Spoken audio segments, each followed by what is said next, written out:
Hi, everybody.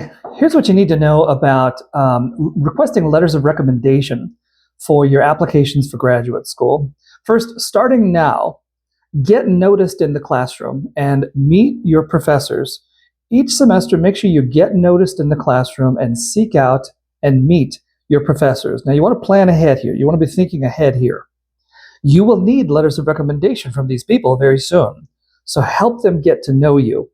Every graduate program wants letters of recommendation from your professors regarding your classroom performance and your character. So help professors get to know you, to remember you in a positive way.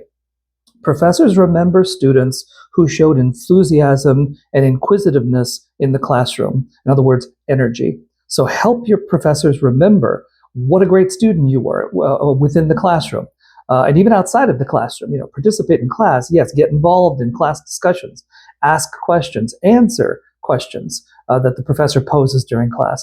Also, go to office hours outside of class time, ask questions, explore. It makes a huge difference in your letters of recommendation if professors get to know you, get to know your academic goals, get to know your career goals, get to know a little bit more about you. Make it so the professors can know you and call you by name. When you ask for a letter of recommendation, probably senior year, should not be the first time that a professor has talked to you.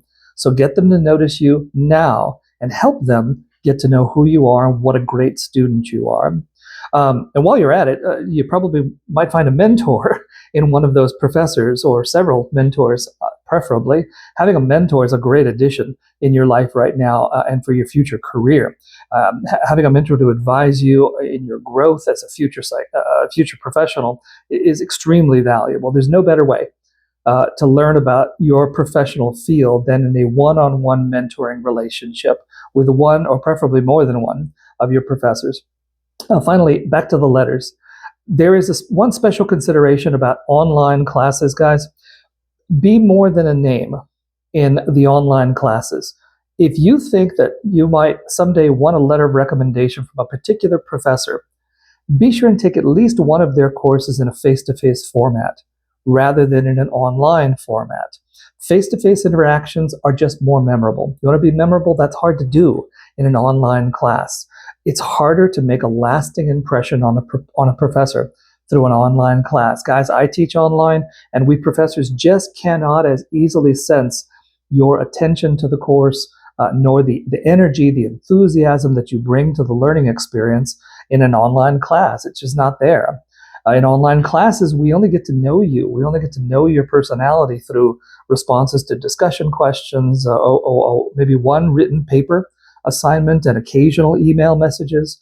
So when you are taking online classes from a professor who you might want to write a letter of recommendation for you in the future, be sure you come to office hours. Help make that lasting positive impression much easier to do face-to-face than it is online. A second related issue, by the way, let me remind you that around faculty members, every interaction is a professional interaction. Avoid any undesirable interpersonal behaviors. Faculty are constantly watching and remembering your character and your professionalism. We don't say it, but we're watching you, and we're keeping mental notes at all times about you and your professionalism and what it's like to be what you're like as a student in the classroom. So you want to avoid undesirable interpersonal behaviors. Avoid silliness, arrogance, humor in bad taste. Positive humor is okay.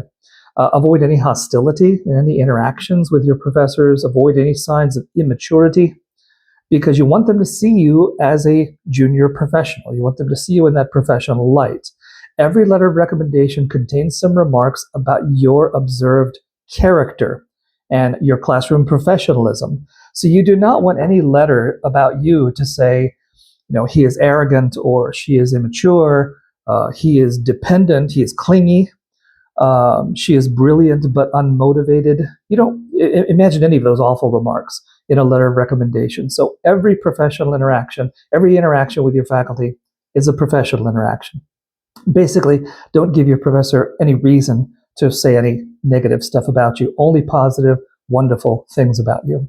Lastly, be sure to review the documents here in this folder about how to ask for letters of recommendation.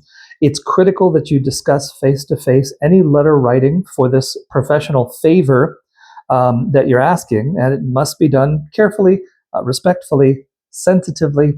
In a first contact email message, I recommend you send an email message and request an in-person meeting to discuss face-to-face this professional favor with the faculty member. That is, if he or she can write you a strong letter of recommendation. Use that precise word, strong letter of recommendation. Like to discuss with you what's a good time to meet with you soon. This email message is not a request to write the letter. It's that is to get a response that says they agree or disagree. It's a request to meet to discuss if they would be willing to do this and go forward to write you that strong letter. So don't repeat some past mistakes about getting letters of recommendation, guys. It's way too common a mistake to assume that all you have to do is leave off a paper form with a potential letter writer or forward them an email link that you're applying to a university of whatever without even checking on their willingness to do so, checking on their willingness, ensuring they're willing to write you a letter of recommendation. It's wrong to just assume that they're willing to do it. Asking for a letter of recommendation is a professional request from one junior colleague, that's you, to a senior colleague, that's your professor. And you negotiating for that professional favor with your letter writers is a very important step that must be done carefully, respectfully, and sensitively. So in summary, here's what you need to know about requesting letter of recommendations. Just remember, number one, today, this semester, get noticed in the classroom, meet your professors. You will need them soon to write your letters of recommendation, and you want them to have a positive impression of you in the classroom. Number two, around faculty members, every interaction is a professional interaction. Avoid undesirable interpersonal behaviors. And number three, you're negotiating with your letter writer. So asking for this personal favor must be done carefully, thoughtfully, respectfully, and in person, face to face, not by email or not with a written note that you just leave in their mailbox. Thanks for listening, everybody. See you soon.